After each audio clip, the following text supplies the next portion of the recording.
Police भर्ती परीक्षा कल से शुरू होने वाली है और एक तरह से ये बहुत बड़ी चुनौती है, ना सिर्फ उत्तर प्रदेश सरकार के लिए बल्कि शासन और प्रशासन के लिए भी।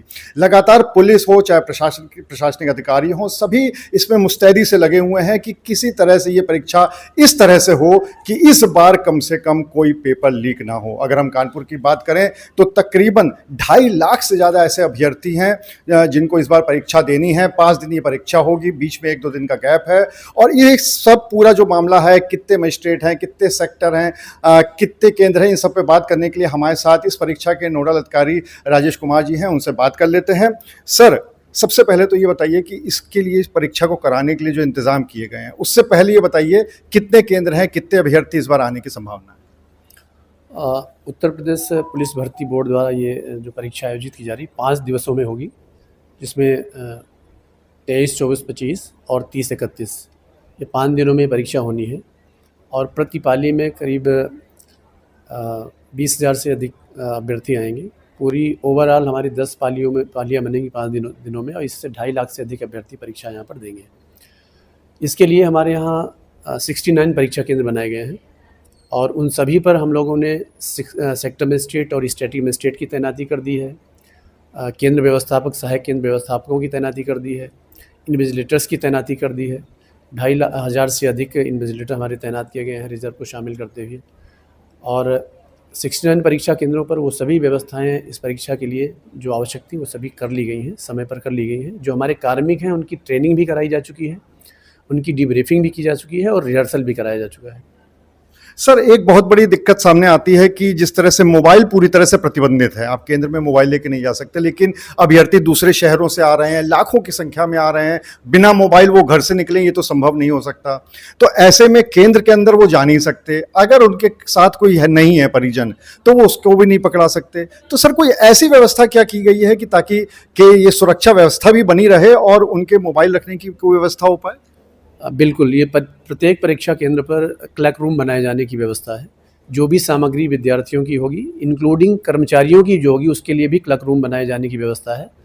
कर्मचारियों को भी बहुत सारी सामग्री अलाउड नहीं होगी, मोबाइल भी नहीं अलाउड होगा। केवल कुछ अधिकारी हैं जिनके लिए अलाउ किया है भर्ती बोर्ड ने, बाकी कर्मचारी भी नहीं अलाउड हैं। और स्टूडेंट्स के लिए तो बिल्कुल सामग्री, बहुत सारी चीज़ें प्रतिबंधित हैं।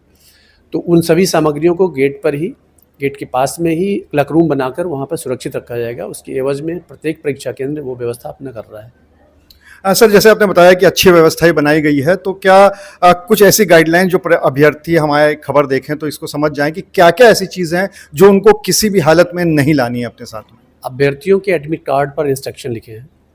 जो एडमिट कार्ड होगा उनका, उस पर इंस्ट्रक्शन रहेंगे और उस पर इंस्ट्रक्शन का पालन करना चाहिए जो चीज़ें प्रतिबंधित हैं। और इसके अलावा जो चीज़ें प्रतिबंधित होंगी, प्रत्येक परीक्षा केंद्र पर एक बैनर भी लगा रहेगा कि क्या क्या चीज़ें उन्हें नहीं ले जाना है अंदर, क्या क्या चीज़ें अलाउड नहीं है। तो वहाँ भी पता चलेगा और एडमिट कार्ड में भी, और ये व्यवस्थाएं उस पर निर्देश से अंकित हैं। प्लस परीक्षा केंद्र पर वो जो बैनर रहेगा कि क्या क्या चीज़ें नहीं ले जाना है, उसके माध्यम से भी उन्हें पूरी इसकी जानकारी मिल पाएगी।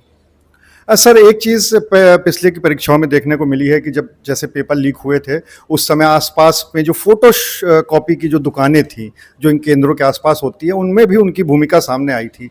तो क्या इस बार परीक्षा से पहले ये दुकानें बंद हो जाएंगी या क्या व्यवस्था की गई है? बिल्कुल, परीक्षा केंद्र के आसपास आप जानते हैं कि जो प्रोहिबिटरी आर्डर होता है कानून के तहत वो लागू रहता है, और उसके तहत जो परीक्षा केंद्र के आसपास फोटोकॉपी इत्यादि की दुकानें होती हैं उन्हें भी क्लोज रखा जाएगा और इसका पूरा इंश्योर कराया जाएगा। सर, और कोई ऐसी बात जो कि आपके माध्यम से अभ्यर्थियों तक या उनके जो परिजन हैं उन तक पहुंचाना चाहें? बिल्कुल, मैं अभ्यर्थियों से कहूँगा कि वो समय पर परीक्षा केंद्र पर आ जाएं, क्योंकि समय पर परीक्षा केंद्र और एंट्री का समय निर्धारित है। परीक्षा प्रारंभ होने के एक निश्चित समय पूर्व तक ही आ सकते हैं वो। तो वो अच्छे से अपने एडमिट कार्ड में जो निर्देश हैं उसको पढ़ लें और उस निर्देश के क्रम में समय पर परीक्षा केंद्र पर पहुँचे, जिससे कि समय पर उनकी जो है एंट्री हो सके। कोई ऐसा व्यक्ति ना हो कि समय के बाद पहुँचे और फिर वो एंट्री के लिए उसको दिक्कत हो। तो ये इंश्योर कराएं कि समय पर पहुँचे और जो निर्देश है उसका अनुपालन करें। कोई मुन्ना भाई ना आ पाए जैसे कि पिछली परीक्षाओं में देखने को मिला, इसके लिए कोई व्यवस्था? इसके लिए प्रॉपर फ्रिस्किंग की व्यवस्था है। जो हमारी फ्रिस्किंग की टीम होगी वो वहाँ पर फ्रिस्किंग करेगी। प्लस जो आधार ऑथेंटिकेशन की टीम है वो भी वहाँ पर रहेगी, बायोमेट्रिक अटेंडेंस इत्यादि होगी।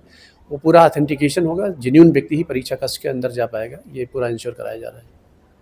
तो आप थे राजेश कुमार जी, नोडल अधिकारी, जिन्होंने साफ तौर पे बताया कि पूरी चाक चौबंद व्यवस्था की गई है और इस बात प्रशासन और पुलिस, यहाँ तक कि शासन की भी मंशा यही है कि किसी भी तरह से किसी भी हालत में कोई भी पेपर ना लीक हो पाए, कोई मुन्ना भाई ना आ पाए और ये जो परीक्षा है ये पूरी शांतिपूर्ण ढंग से निपट जाए।